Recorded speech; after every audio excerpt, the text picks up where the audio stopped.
나는 오늘 아침 커피 잔을 들어 올리며 이상한 질문을 했다. 이 잔이 내 손에 닿기 전 그것은 정말 존재했을까? 우스운 질문 같지만 이것은 우주의 가장 근본적인 수수께끼를 향한 첫걸음이었다. 욕심이라는 단어를 떠올린다. 나는 이 단어가 항상 불편했다. 탐욕, 집착, 끝없는 갈망, 이런 무거운 그림자들이 떠올랐기 때문이다. 그런데 오늘 나는 다른 질문을 해본다. 욕심이란 정말 부정적인 것일까? 아니면 그것은 단지 에너지일 뿐, 내가 어떻게 바라보느냐에 따라 달라지는 것은 아닐까? 창문 밖을 본다. 빗방울이 유리를 타고 흔다.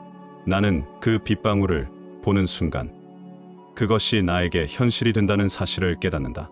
보기 전까지 그것은 가능성으로만 존재했을지 모른다. 나는 이제 이 개념을 나 자신의 삶과 연결해 보려 한다. 내가 무언가를 원할 때 그 욕망은 어디에서 오는가?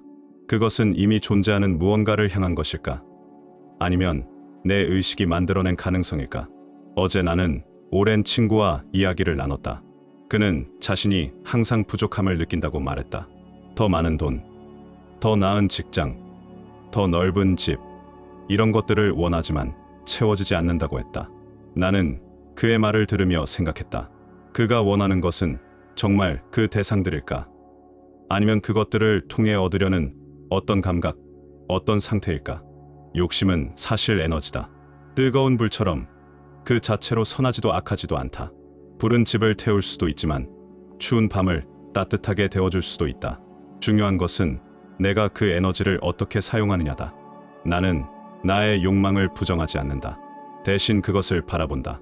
마치 과학자가 실험실에서 현상을 관찰하듯. 관찰한다는 것은 무엇인가? 그것은 단순히 눈으로 본다는 것이 아니다. 의식을 집중한다는 뜻이다. 나는 아침에 일어나 거울을 본다. 그 순간 나는 나 자신을 관찰하는 관찰자가 된다. 피곤한 얼굴, 헝클어진 머리, 이런 것들이 나에게 현실이 된다.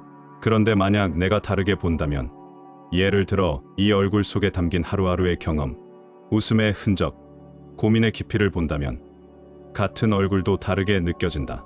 관찰이라는 행위 자체가 현실을 결정한다는 것. 나는 이것을 나의 욕심에 적용해본다. 내가 무언가를 간절히 원할 때 그 욕망은 불명확한 파동 상태다. 수많은 가능성이 중첩되어 있다. 성공할 수도, 실패할 수도 있는 상태. 그런데 내가 그 욕망을 명확히 관찰하고 구체화하는 순간 그것은 하나의 방향으로 수렴하기 시작한다. 마치 파동이 입자로 붕괴되듯. 비가 그쳤다. 창밖에 햇살이 비친다. 나는 그 빛을 보며 에너지의 변환에 대해 생각한다. 태양은 수소를 태워 빛을 만든다. 그 빛은 지구에 도달해 식물을 자라게 하고 그 식물은 나에게 에너지를 준다. 이 모든 것이 변환의 과정이다. 욕심도 마찬가지다. 그것은 단지 변환되기를 기다리는 에너지일 뿐이다. 나는 나 자신에게 묻는다. 나는 무엇을 원하는가? 정말로 원하는 것은 무엇인가? 돈이나 명예, 사랑이나 인정, 이런 것들이 아니라 그 너머에 있는 것. 아마도 그것은 평온일 것이다. 내가 내 자신과 일치하는 느낌, 분리되지 않은 온전한 상태. 양자역학에서 입자들은 얽혀 있을 수 있다. 아무리 멀리 떨어져 있어도 하나가 변하면 다른 하나도 즉시 변한다. 이것을 양자 얽힘이라고 부른다. 나는 이것이 나와 세상의 관계를 설명한다고 느낀다. 나는 세상과 분리된 존재가 아니다. 나는 세상의 일부이고 세상은 나의 일부다. 내가 변하면 내 주변도 변한다. 어렸을 때 나는 별을 보며 소원을 빌었다. 그때는 별이 내 소원을 들어줄 거라고 생각했다. 이제는 안다. 별은 단지 별일 뿐이다. 하지만 별을 보며 소원을 비는 그 행위 자체가 의미를 가진다. 그것은 나의 의식이 특정한 방향으로 집중되는 순간이다. 관찰의 순간이다. 관찰은 선택이다. 나는 무엇을 볼 것인가? 부족함을 볼 것인가? 풍요를 볼 것인가? 문제를 볼 것인가? 가능성을 볼 것인가? 이 선택이 현실을 만든다. 양자 수준에서 입자가 결정되듯 의식 수준에서 경험이 결정된다. 커피가 식었다. 나는 다시 잔을 든다. 이번에는 다르게 느껴진다. 이것은 단순한 커피가 아니다. 이것은 물과 원두가 만나 새로운 것이 된 결과다. 변환의 산물이다. 욕심도 이렇게 변환될 수 있다. 집착이 아니라 동력으로, 탐욕이 아니라 창조로. 나는 책상 위에 노트를 본다. 빈 페이지가 나를 바라본다. 그 빈 페이지는 가능성으로 가득하다. 아직 쓰이지 않은 이야기, 아직 그려지지 않은 그림, 아직 계산되지 않은 숫자들. 나의 관찰이, 나의 선택이 그 빈 페이지에 현실을 채워 넣을 것이다. 양자역 학자들은 말한다. 관찰되기 전까지 입자는 모든 가능한 상태에 동시에 존재한다고. 이것을 중첩이라고 부른다. 나는 이것이 나의 미래에도 적용된다고 생각한다. 지금 이 순간 나는 수많은 가능한 미래들 속에 중첩되어 있다. 성공한 미래, 실패한 미래, 행복한 미래, 불행한 미래. 이 모든 것이 동시에 존재한다. 그렇다면 어떤 미래가 현실이 될까? 내가 관찰하는 미래, 내가 의식을 집중하는 미래가 현실이 된다. 이것이 관찰자 효과의 핵심이다. 나는 단순히 미래를 기다리는 존재가 아니다. 나는 미래를 만드는 관찰자다. 나는 거리를 걷는다. 사람들이 지나간다. 각자의 욕심을 품고, 각자의 꿈을 안고, 그들도 관찰자들이다. 그들 각자가 자신의 현실을 만들고 있다. 이 무수한 관찰들이 얽혀 우리가 공유하는 세상이 만들어진다. 비둘기 한 마리가 날아오른다. 날개짓 하나하나가 공기를 움직인다. 작은 움직임이지만 그것은 주변의 파장을 만든다. 나의 생각도 그렇다. 작은 생각 하나가 내 안에서 파장을 만들고 그 파장은 나의 행동으로, 나의 선택으로 이어진다. 욕심을 연금술이라고 부르는 이유가 여기 있다. 옛날 연금술사들은 납을 금으로 바꾸려 했다. 그들은 실패했지만 그 과정에서 화학의 기초를 만들었다. 진짜 연금술은 물질의 변환이 아니라 의식의 변환이다.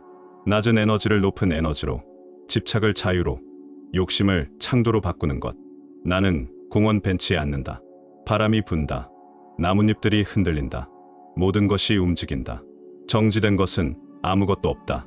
우주 전체가 진동하고 있다. 원자들이 진동하고, 분자들이 진동하고, 세포들이 진동한다. 나도 진동한다. 나의 생각, 나의 감정, 나의 욕망, 이 모든 것이 특정한 주파수로 진동한다. 양자 수준에서 모든 것은 에너지이고 모든 에너지는 진동한다. 내가 어떤 주파수로 진동하느냐에 따라 나는 그에 맞는 현실을 끌어당긴다. 이것은 신비주의가 아니다. 이것은 물리학이다. 공명의 원리다. 같은 주파수는 서로를 증폭시킨다. 나는 나의 욕심을 관찰한다. 그것이 어떤 주파수를 가지고 있는지, 두려움의 주파수인가, 사랑의 주파수인가, 부족함의 주파수인가, 풍요의 주파수인가. 나는 그 주파수를 바꿀 수 있다. 나의 관찰을 통해, 나의 의식을 통해 해가 기울고 있다. 그림자가 길어진다. 나는 그림자를 본다. 그림자는 빛이 막혀서 생긴다. 하지만 그림자가 없다면 우리는 빛을 제대로 인식하지 못할 것이다. 욕심도 그렇다. 그것은 나의 그림자다. 나의 빛이 만든 그림자. 나는 그것을 부정하지 않는다. 대신 이해한다. 이제 나에게 질문한다. 나는 무엇을 관찰하고 있는가? 나는 무엇에 의식을 집중하고 있는가? 나의 욕심은 지금 어떤 형태로 나타나고 있는가? 그것은 나를 무겁게 하는가? 아니면 가볍게 하는가? 나를 분리시키는가? 아니면 연결시키는가? 답은 이미 내 안에 있다. 나는 관찰자이자 창조자다. 나는 나의 현실을 만드는 유일한 사람이다. 양자역학이 말하듯 관찰이 현실을 만든다. 나는 지금 이 순간 나의 미래를 관찰하고 있다. 내가 보는 것이 현실이 될 것이다. 욕심은 이제 더 이상 무거운 짐이 아니다. 그것은 변환을 기다리는 에너지다. 나는 그 에너지를 사랑으로, 창조로, 성장으로 바꿀 수 있다. 이것이 진정한 연금술이다. 의식의 연금술이다. 밤이 왔다. 별들이 나타난다. 나는 다시 별을 본다. 이번에는 소원을 빌지 않는다. 대신 감사한다. 내가 이 우주의 일부라는 것에, 나의 의식이 현실을 만들 수 있다는 것에, 나의 욕심이 변환될 수 있다는 것에 나는 관찰한다. 그리고 그 관찰 속에서 새로운 현실이 태어난다.